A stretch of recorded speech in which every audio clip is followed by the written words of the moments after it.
ताजा खबर यह है कि रणनीतिक तौर पर अहम चाबहार पोर्ट को लेकर अफगानिस्तान ने पाकिस्तान को जोर का झटका दिया है। इंडिया के हाई लेवल डेलीगेशन ने काबुल में अफगान तालिबान के डेलीगेशन से मुलाकात की है। ये एक बहुत बड़ी डेवलपमेंट है क्योंकि अब अफगानिस्तान के इंडिया के साथ ताल्लुकात रिलेशंस बहुत ज्यादा बढ़ने वाले हैं। पाकिस्तान और अफगानिस्तान के जो ताल्लुकात हैं वो हर गुजरते दिन के साथ खराब हो रहे हैं और दूसरी तरफ हैरानकुन तौर पर भारत और अफगान तालिबान के दरमियान जो ताल्लुकात हैं उसमें गर्मजोशी तो ना सही लेकिन एक ओपनिंग जो है वो जरूर हो रही है और ताल्लुकात को बेहतर करने की जो ख्वाहिश है वो दोनों तरफ से है। जो इंडियंस हैं एक्चुअली उन्होंने कोई कसर नहीं छोड़ी पाकिस्तान को तबाह करने के अंदर, आज भी वो उसी कसर में ही हैं। यानी कि एक जमाने में जो पाकिस्तान कहता था कि अफगानिस्तान हमारा 5वां सूबा है, जो कहता था कि तालिबान हमारे मुसलमान भाई हैं, हमारे बिरादर हैं, उन तालिबान के खिलाफ यूनाइटेड नेशन सिक्योरिटी काउंसिल में पाकिस्तान शिकायत करता है और यह कहता है कि भाई इनको समझाओ। इसके नतीजे के तौर पर अब आगे क्या होने जा रहा है और पाकिस्तान इस वक्त कहां खड़ा है, अपने पांव पर खड़ा भी है या नहीं। एंड इम्पोर्टेंटली अफगान तालिबान भी और भारत भी वो ये भी जानते हैं कि ये पाकिस्तान के लिए मामलात जो हैं वो एक मुश्किलात भी पैदा कर सकते हैं। तालिबान खास करके इसको पाकिस्तान के खिलाफ एक लेवरेज के तौर पर इस्तेमाल कर सकते हैं। दिया तो सर दुनिया इकट्ठी हो रही है और पाकिस्तान को अपने ही हमसाये मुल्कों से बाहर निकाला जा रहा है, इवन दो हमारे पास सिर्फ एक चाइना की ऑप्शन रहेगी है। पाकिस्तान के पहले अपने मसले हल नहीं होते तो वो अफगानिस्तान को कैसे सपोर्ट करेगा वो। हाँ। अब अफगानिस्तान को इंडिया से फायदा मिल रहा है तो वो पाकिस्तान की तरफ क्यों आएगा वो।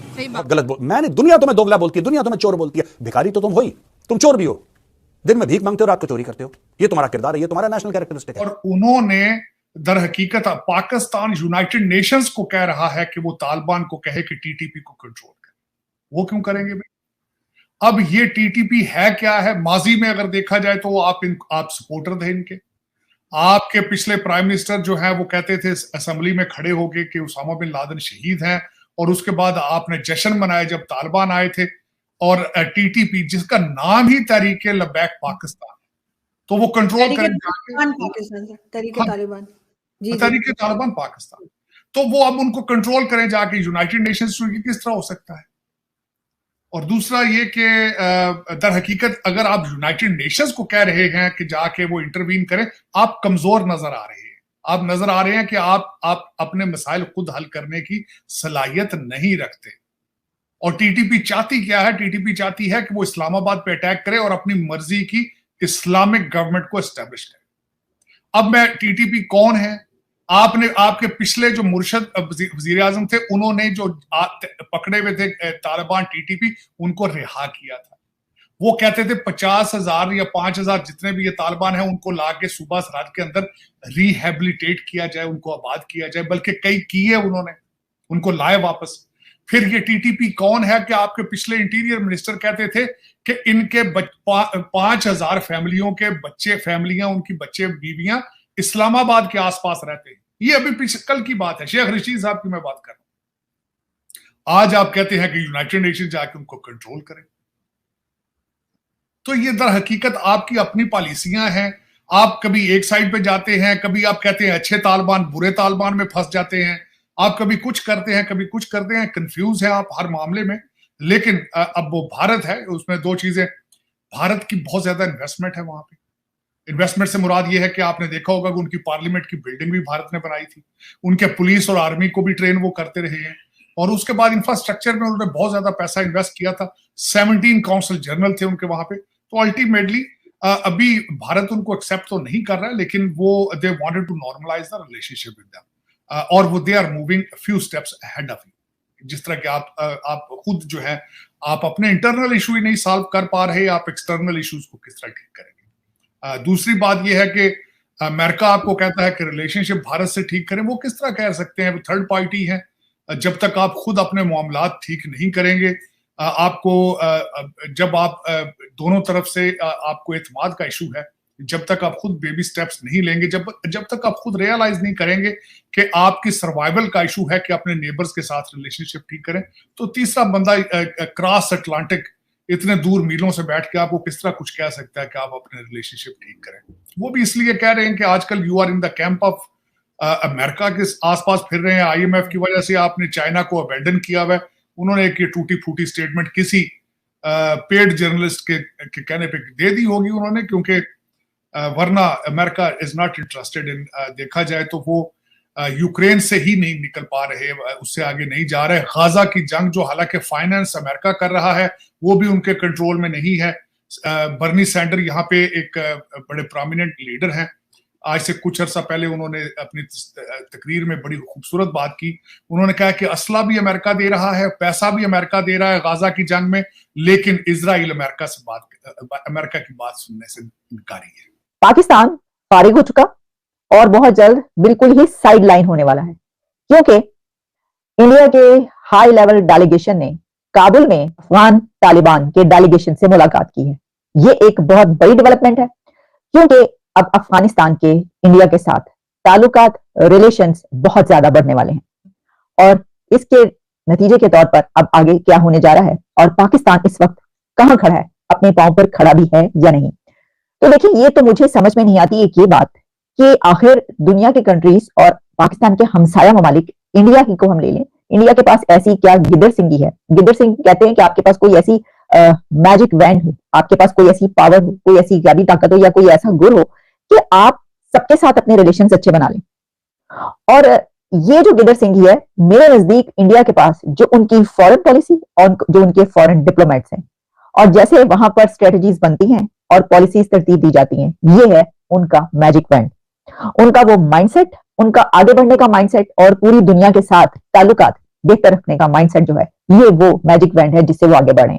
अब हुआ यह है कि टॉप इंडियन डिप्लोमेट्स, जिसमें के ज्वाइंट सेक्रेटरी जेपी सिंह भी शामिल हैं, he met Muttaqi on Thursday in Afghan capital Kabul. Kabul में इंडियन डेलीगेशन और अफगान तालिबान डेलीगेशन की मुलाकात हुई है, जिसमें तालिबान हुकूमत ने इंडिया का शुक्रिया अदा किया है।